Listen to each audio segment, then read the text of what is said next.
that I will never forget, frankly. And I know the United States was very well received. The people of Poland love the United States. We love the people of Poland. We love Polish people. I think it's, you can tell me, how many Polish people ancestry do we have in the United States right now? What is it approximately? How many people? How many people? Polish people live Yes. here living here It's in a the tremendously United States? large number. Oh, Yes. it's about 10 million. Yeah, it's one of the 10 million. largest. They're great people. They're fantastic people. So thank you. We're going to be discussing I met them trade. yesterday in New Britain. That's right. That's right. I know exactly what you're saying. We'll be discussing trade and many other things. We have some long meetings set up over the next 2 weeks. But Poland has been a very, very great country as far as the United States is concerned. We do a lot of business with Poland, and they also make product, and they sell a lot of us product, a lot of us really very good product. You have great craftsmen, and that's what we like, is great craftsmen, but so do we. So we've had a great trading relationship. The visa waivers are in store, which is already approved, and we're doing it mechanically now so that we get them done as soon as we can. So it's much easier to get to Poland and to the United States for the people that want to get there. It's something that's a very important, it was very important, I think, for the president to get that done. And he was able to do it through a lot of hard work. He was able to do it. So I congratulate you. And that's something that's going to be great for a lot of, as you say, for the 10 million people living in the United States that want to travel easily to Poland. It's our honor. I hope that able to visit United States with more Polish people as a tourists. That's true. Every That's year. true. That'll work both ways. Thank you very much, Mr. Thank you. President. Thank you. Could you talk Okay, about that thank you. defense cooperation agreement you just signed? What were the details of that? We're going to be cooperating in so many different ways, and militarily, primarily. We'll be moving soldiers there. Poland has borne the expense. They're going to be building us facilities that I'm sure will be very beautiful. It's being worked out right now, but Poland came to us. They asked us if we would put some troops there. They will bear the entire expense, and we appreciate that. And we worked out a deal. Perhaps, Mike, you'd want to say something about that? We'll put out the full document shortly. You can see all the hard work that both our teams have done, both our Department of Defense and the Polish Ministry of Defense have done great work to lower and to allow us to do better information sharing, all the things that friendly partner countries do to keep each other secure. And we'll most likely be moving troops from other places in Europe, as opposed to new troops going over there. Are you willing to send more troops to Poland in the future? Are you considering? Well, we'll talk to the president and the others about that, yeah. Mr. President, did you order a review, did you initiate a review of Ukraine's aid in order to encourage them to investigate Joe Biden? No, I think what happens if you look at Ukraine, and very important to me, why isn't Europe, in fact, I was speaking about this to President Duda, why isn't Europe spending more money? Why is it always the United States spending money? I've been complaining about this to my people for a long time. We spend so much money, not only to Ukraine, but to other places. And why isn't Germany spending more money? Why isn't France? Why aren't other countries in Europe helping Ukraine more? Why is it always the United States? And I've been saying that from the beginning. And I don't like it that it's only us. Despite that, we've given far more than the Obama administration. He used to send sheets and pillows, and we sent anti-tank guns and weapons. But we really do. And when I had a great conversation with the new president of Ukraine, and during that conversation, we discussed it. Perhaps you'll see it, perhaps you won't see that. It depends on what we want to do. But we had a great conversation, a very nice conversation too. But one of the things we discussed is, why isn't Europe helping Ukraine more? Why is it always the United States? That's bothered me from day one. It's not fair to the United States. Mr. President, when are you going to visit Poland? Say it? When are you going to visit Poland? I'll be there fairly soon. We've had a very open standing invitation, and I'll be there very soon. That was something, I really loved doing that. We made a speech. Even the fake news gave me great reviews on that speech, so I was very happy. So in that case, it wasn't fake. It was real. That was real news. Why have you decided to increase U.S. military presence in Poland? Is it because of a Russian threat? No, I don't think so at all. I think it's just because we have a president of Poland who I like, who I respect, And he asked whether or not we'd be willing to do that. And I said, well, you know, there'll have to be installations built, and they said they're willing to do that. And we worked out a deal, and it's my honor. Again, we have 10 million Polish, in terms of heritage, Polish people in the United States, certainly special parts of the United States, and they're great people. It's a great country. They've done very well, and their economics are very good. They've had an economy that's been very strong, stronger than most. So we worked out a deal, and I think it's great for Poland, and it's very good for us. Sir, is visa waiver a done deal already? Will citizens of Poland be able to come to the United States soon without? Very soon, yeah. We have to work out structurally. In other words, from the we have to get it done. But they qualify.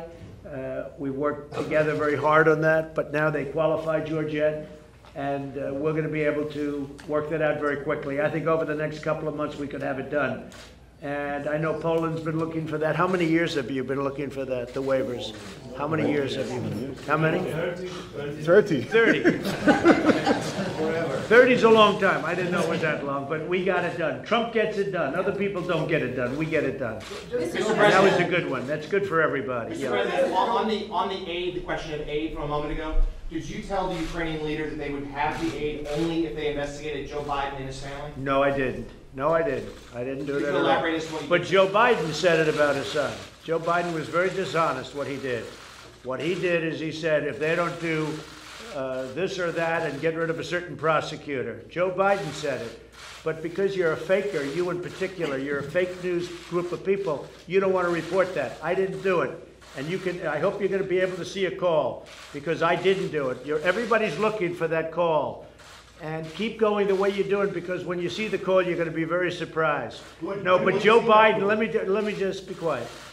Joe Biden is the one that did a very, very bad thing when he said that. And I think it was $1.2 billion he wasn't going to give unless they got rid of a prosecutor who was investigating his son and the company that his son works for. Then you also say, how much money did his son make from the Ukraine? And then ask another question, how much money did his son make from China based on energy? He knows nothing about energy. So why did he leave China? Why did he leave Ukraine with all this money? So Joe Biden was very dishonest. Now, when you see the call, if you see it, I hope you see it, frankly, you will find out that I did not do that at all. And you'll be very disappointed when you see it. It's really a disgrace. It really is a situation where it just shows the press you've had such a bad week between Justice Kavanaugh and this and other things. It's showing how dishonest so many members of the press are. Not all of you, but so many members of the press are so totally dishonest. But this is a case, I hope you get to see the call, because your question, you will see, I did not ask for, I did not make a statement that you have to do this or I'm not going to give you aid. I wouldn't do that. I wouldn't do that. With that being said, what I want is, we're giving a lot of money away to Ukraine and other places. You want to see a country that's going to be not corrupt. The president is a good man. He got elected on the fact that he was going to get rid of corruption in Ukraine. That's, I think, the primary reason he got elected. So he gets elected on the basis of ending corruption in Ukraine. Well, I think that's good, and that's what I want to see. But when Biden does a thing like that, then there's still corruption, and that's not good. Sir, you can authorize the release of the transcript. Will you do that, I can sir? do it very easily, but I'd rather not do it from the standpoint of all of the other conversations I have. I may do it because it was a very innocent call on both his part and mine. We had a very nice call. It was really a congratulatory call because he had just won. It was just confirmed, and he's the new president, and I think he's going to do an excellent job. But remember, he got elected on the basis of the biggest part was corruption in his campaign. And so he wants the same thing, and he's looking for the same thing as I am. He did a very good job. It was a very nice call. I hope you get to see it, and I hope you get to see it soon. Mr. President, what's do the you want to argument? ask a question, sir? What? On Iran, the Iranian foreign minister Boris just said, Johnson, you were going to say No, Boris no. Johnson? No, I'm talking about the Iranian foreign No, minister. you mentioned Boris Johnson Yeah. at the beginning. No, the Iranian foreign minister Because he said- wants a new deal with Iran, Sure, right? but the Iranians are saying now that they're willing to negotiate to end the war in Yemen. Do you take this seriously? Say it again? The Iranian foreign minister. Talk up, please. The Iranian foreign minister is saying that they are willing to negotiate to end the war in Yemen. Do you take this statement seriously? Well, I think that's a very big positive statement if they said that. I haven't heard it. I've been here and having lots of different meetings. We just had a very good meeting with Pakistan, by the way. We had a great meeting on religious liberty, I think, when you get right down to it, Mike. That was pretty much incredible. It was the first time that the President of the United States was involved in a meeting such as that. No, I think that Boris Johnson made a strong statement saying that he'd like to see a new agreement. And I think that's good. And if what you're saying about Yemen is true, I like that also. We haven't heard that yet. That's a very positive thing if that's the case. Mr. President, on the whistleblower, you say you want the transcript of the call released. Do you also want I didn't say that at all. I didn't say that at all. It may get released. I didn't say that at all. I don't think it's a great precedent to be releasing calls with foreign countries, heads of foreign countries. So I don't think it's a great precedent. So I didn't say I was going to release it at all. I will tell you it's a great call. It's a very honorable call. It's a nice call. The Ukrainian government last night, very strongly, they announced that this call was a very nice call. And they also said there was no pressure put on them, like the character over to your left. There was no pressure put on them whatsoever. I put no pressure on them whatsoever. I could have. I think it would probably, possibly have been okay if I did, but I didn't. I didn't put any pressure on them whatsoever. You know why? Because they want to do the right thing, and they know about corruption, and they probably know that Joe Biden and his son are corrupt. They probably know that. Joe Biden and his son are corrupt, all right? But the fake news doesn't want to report it because they're Democrats. If that ever happened, if a Republican ever did what Joe Biden did, if a Republican ever said what Joe Biden said, they'd be getting the electric chair by right now. Look at the double standards. You people ought to be ashamed of yourself. And not all. We have some great journalists around. But you got a lot of crooked journalists. You're crooked as hell. Okay, thank you very much. I hope you enjoyed it. Thank you. Thank you very much.